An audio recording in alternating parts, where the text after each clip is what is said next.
Hello students, good morning. आपकी class बेटा BA second year है और आज मैं आपको आपके जो क्वेश्चन है फर्स्ट रेनेसांस एंड रिफॉर्मेशन उसका नोट्स प्रोवाइड कर रही हूँ। The renaissance literary term renaissance का जो मीनिंग है वो है रीबर्थ। इसको ब्रॉडली स्पीकिंग करें तो renaissance implies the reawakening of learning which comes to Europe in 14th and 15th century. अगर हमने इसको ब्रॉडली बताना है तो रेनेसांस क्या है कि एक लर्निंग के लिए जागरूकता लेके आए। कब? 14 और 15 सेंचुरी में। कहाँ पे? यूरोप में। The dawn of the Renaissance came first to Italy. कहाँ पैदा हुई रेनेसांस? लर्निंग की अवेकनिंग कहाँ पैदा हुई? सबसे पहले इटली में और and little later to France, और उसके बाद थोड़े टाइम बाद फ्रांस में। इंग्लैंड में इट केम मच लेटर, रफली about the beginning of the 16th century. England में ये कब आई? 16th सेंचुरी में, थोड़ी लेट पहुंची। इन इटली में impact of the Greek learning was first felt when after the Greek conquest of Constance the Greek scholars. Italy में सबसे पहले आने के कारण इसका क्या इम्पैक्ट पड़ा कि ग्रीक जो लर्नर थे सबसे पहले उन्होंने फील किया इस चीज़ को कि लर्निंग है जो वो होनी चाहिए।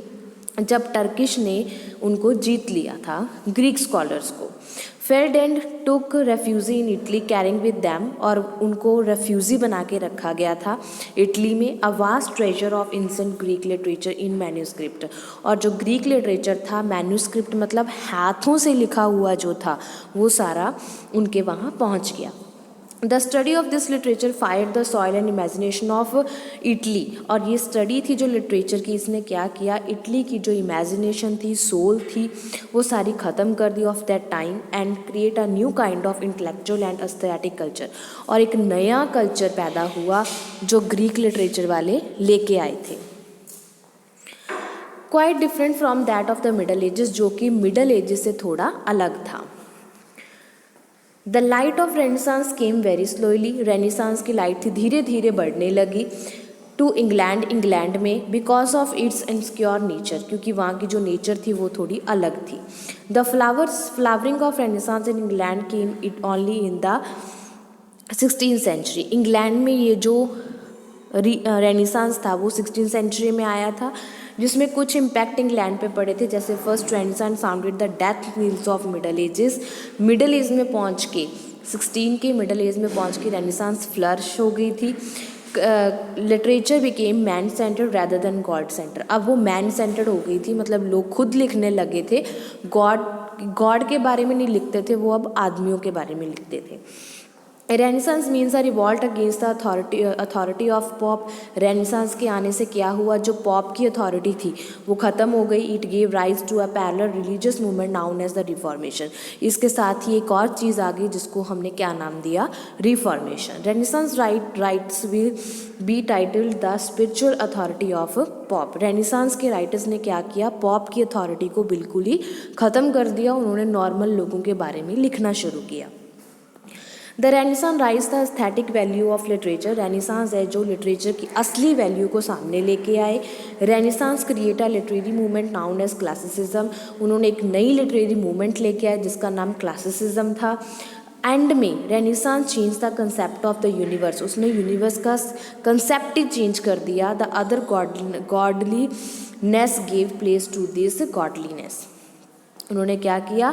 उस दुनिया को जो गॉड की थी वहाँ से हट के आदमी की दुनिया में वापस आ गए।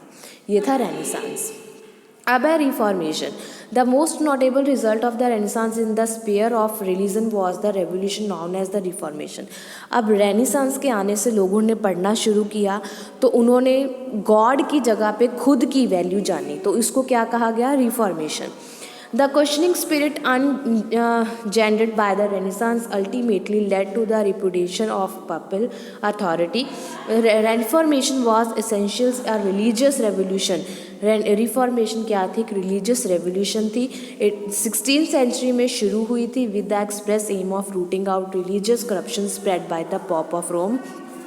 रिलीजन में जो करप्शन बढ़ गई थी उसको ख़त्म करने के लिए ये रिफॉर्मेशन बनाया गया था। इसमें रोम का जो पॉप था उसकी अथॉरिटी ख़त्म हो गई and his deputies all over Europe, और उसकी रिफॉर्मेशन पूरे यूरोप में फैल गया।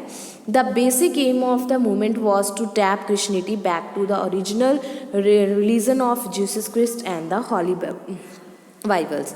और बेसिक एम था जो इस मूवमेंट का कि पॉप की जगह को हटा के यीशु को और वाइवल को इम्पॉर्टेंस देना, जो ओरिजिनल हैं उनको दिया गया, मतलब कि बीच में जो पादरी थे, पॉप थे, उनको हटा दिया गया था। Leaders of the movement, principal leaders of the movement कौन से थे इसमें? लूथर किंग था जर्मनी का, जेन कैविन था जिनेवा का, ठीक है। इन्होंने सबसे ज़्यादा इस मूवमेंट को बढ़ाने में कोशिश की।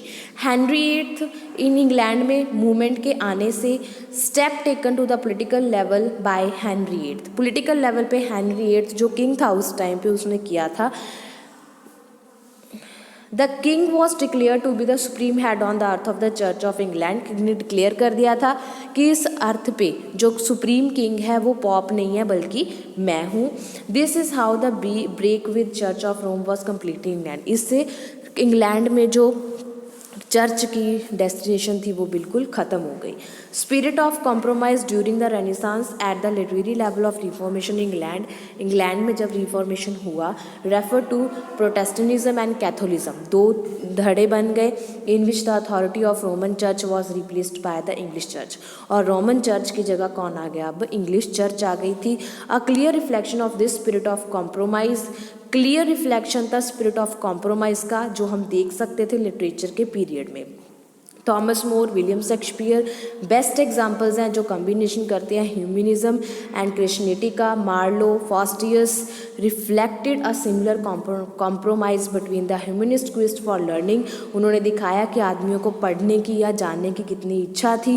क्रिश्चियंस नीड फॉर फेथ, और क्रिश्चियंस को यकीन पे ज़्यादा यकीन था। Thus the leading literary works of the time reveal a spirit of reconciliation between these two dominant standards in the Reformation Renaissance movement। और इस तरह से ये जो लिटरेरी वर्क्स थे उस टाइम में उन्होंने इन दोनों मूवमेंट्स को बहुत ज़्यादा बढ़ावा दिया था।